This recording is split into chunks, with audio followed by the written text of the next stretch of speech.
Okay, so let's start. So this evening my students were asking me if I can solve partial fractions with calculator, and that's possible. I didn't know it existed, but I've been learning a lot from YouTube with different channels and stuff, and it's actually possible. So let me share this link with my people. Oh, where's my YouTube account?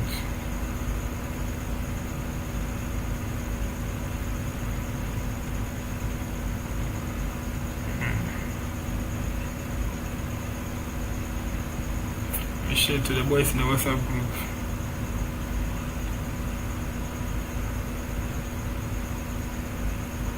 Sharp. So let's start. I didn't know crowd, but questions in the crowd.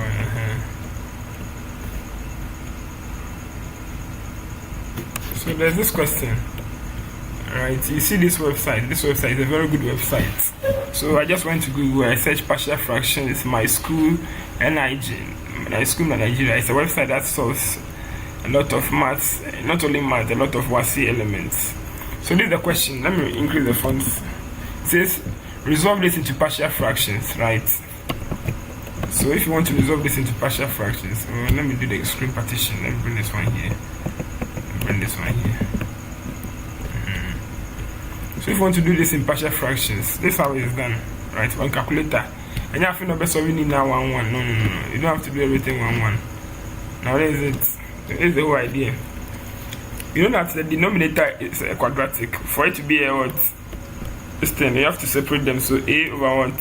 Something. B over something. Right. Then change this quadratic to what?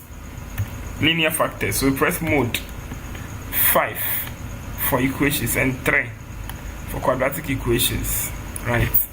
So you just input the coefficients, which is 1, 1 and negative 2. Right, then press equal to. So you get x equals 1. Now when you get x equals 1, you have to write it as a factor. So it becomes x minus 1. Now x equals 1. You move it across the equal sign so that it becomes a factor, x minus 1. Then similarly, when you press equal to, you get x equals 2. X equals negative 2. And once you move it so that it becomes x plus 2. So that's how we write the factors. Are we okay? So the next thing is that I come to actually determine the values of a and b, right? If it is written, there's an approach. You multiply through by the LCM. However, here we are dealing with a friend saying we are dealing with time constraint, as in a multiple choice question, right? So this is what I do, or this is what I've learned. I learned it from one of the YouTube channels. I'll share his link in the group below so that you also learn from his channel. But mine is much more like a simplified version. So you write 3 in numerator over. Now come and put this over x minus 1. Sorry, right? 3 over x minus 1, right? And another one, the same 3 over what? X plus 2. Now, in order to find the values of a, right? Come and put the zeros of this one here, right? Let me use a red pen. In order to find the values of a and b, put the zeros of this one into this function and put the zeros of this one into this one. Right, zeros. Right. So when you put the zeros there, over here, what are you going to get? You just go to your calculator, press mode and press 1. Press the fraction. You can press 3 over what? X minus 1. How did I press the x? It's alpha and close bracket. It will give you x. Right, so x minus 1. Then you press this button, the CALC. It is a button for substitution. So when you press it, it's asking you what value of x are you putting into the word function. So you are going to put the zeros of this one, which is what? Negative 2. So write negative 2. And you get 1. So therefore a is what? Negative 1. The answer you get is for a. Now when you want to find the value of b, just come back to your calculator, come and edit, and write x plus 2. Now you are going to put the zeros of this one, the zeros of this one, into this one. So what are the zeros? When you ask zeros, it means the value of x that will make this function, the denominator of the function, become 0. right? So you just come to your calculator again and press what? 1, because the zeros of this one is 1. If you put 1 here, 1 minus 1 becomes what? 0. So you press 1 on your calculator, press equal to, and you get 1. So b equals what? 1. So therefore a partial fraction becomes what? Negative 1. Then I make an wait. Let me go back and change this thing. What did we get? We had 1 for here. For this one, we had negative 1. Actually, it's the answer for B. If it is coming with the zeros, it is coming for the answer of B, right? So the answer of B is going to be what? Negative 1. And over here, the answer for A is going to be what? Positive 1, right? I'm just going over again. Let me go over again so that it's the concept will be reinforced. After this point, after you've written these two functions, to find the value of B, to find B,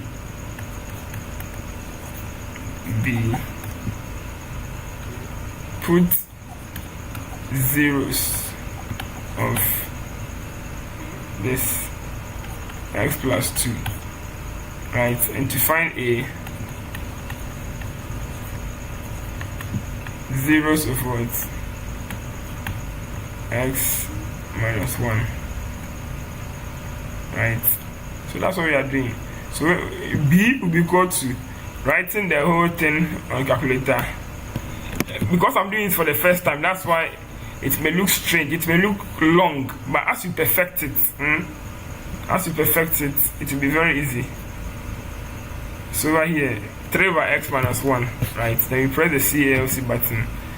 Then what is the zeros of this one? The zeros of the denominator and the B is what? Negative 2. So I press negative 2. Then I get what? B equals what? Negative 1. Now if I want to find the value of A, I'll press the zeros of A, the function related to A. Right? I'll come and insert it into this one. So that's 3 over x plus 2. Then I press the CLC button. The zeros is 1. So therefore A equals what? 1. So if I'm rewriting it, 3 over x squared plus x minus 2. We got 1 over x minus 1 minus 1 over x plus 2. I think that's okay. So let's go look at the answer. The answer is option A, which is 1 over x minus 1 minus 1 over x plus 2. Very good. Let's solve another one. Next question.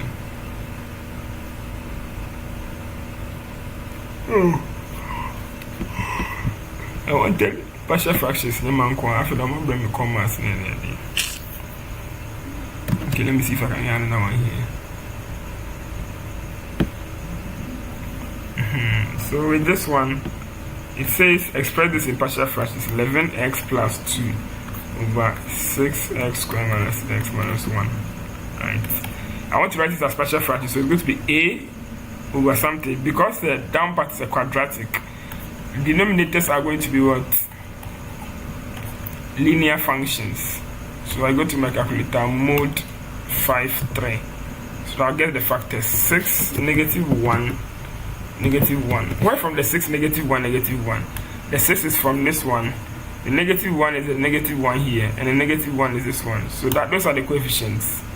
Press equal to, you're getting x equals half. If you get x equals half,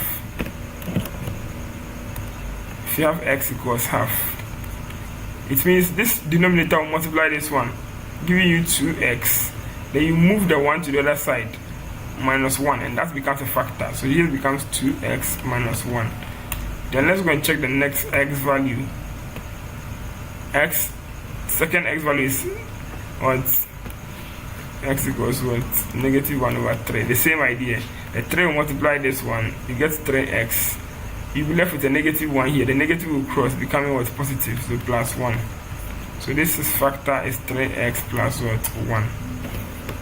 I hope it makes sense. Now I come to use the calculator approach. So I just come back to my calculator, mode 1. I'll write the fraction 11x plus 2 the denominator, alright, this one. So 11x plus 2 over the other way, 2x minus 1. So that's what I write here, 2x minus 1. But I'll bring the zeros of this one. The zeros of this one, zeros, to find b. So therefore b will be what? And I put the zeros of that one, which is what? Negative 1 over 3. Negative 1 over 3 equal to, I'm getting 1. So b is 1. The next one, I'm going to write what? 11x plus 2 all over this denominator, 3x plus 1. Right. And I'm going to put the zeros of this one inside, zeros. So the zeros of this is what? Half. Right? If you are struggling to find the zeros, then one I try and one these are the zeros if you are struggling to find it. So you put this one here, you go back to your calculator and change it. Right? Change it towards 3x plus 1. Then press the CALC button. Then what value are you inserting? You are inserting the zeros of this function into this one. So that's the zeros of that function is what? Half. 1 over 2. Press equal to 3. So a is 3. A is zeros when every a no. So therefore 11x plus 2 over 6x squared minus x minus 1. Because 3 over 2x minus 1 plus 1 over 3x plus 1. Let's go check the answer if it's there. That's option C. Hey, option D. So you see, if you closely look at my work, you can see that this is the option D. Their own starts with 3. The correct answer is 1 over 3x plus 1 plus 3 over 2x minus 1. Because addition is commutative, this can be interchanged. This one can be interchanged. So don't be blind. Don't select blindly thinking 3 is starting here, so 3 should start here. No. It is dependent on the denominator. The one that has 3 above has a denominator of 2x minus 1 below. So that's why the option is D. So just be careful. Which is a question B. So basically this is type 1, partial fraction is type 1. Maybe you have to do type 2. All these ones here, they follow the same pattern. Like just the one I just did. So there are different types of partial fraction. We have type 1, type 2, type 3, type 4. So then this is a linear, a quadratic denominator. You can get a quadratic and a linear. After that, you can get a quadratic with a repeated factor. So we'll upload more videos in due time. Enjoy the evening and God bless you. I'm tired.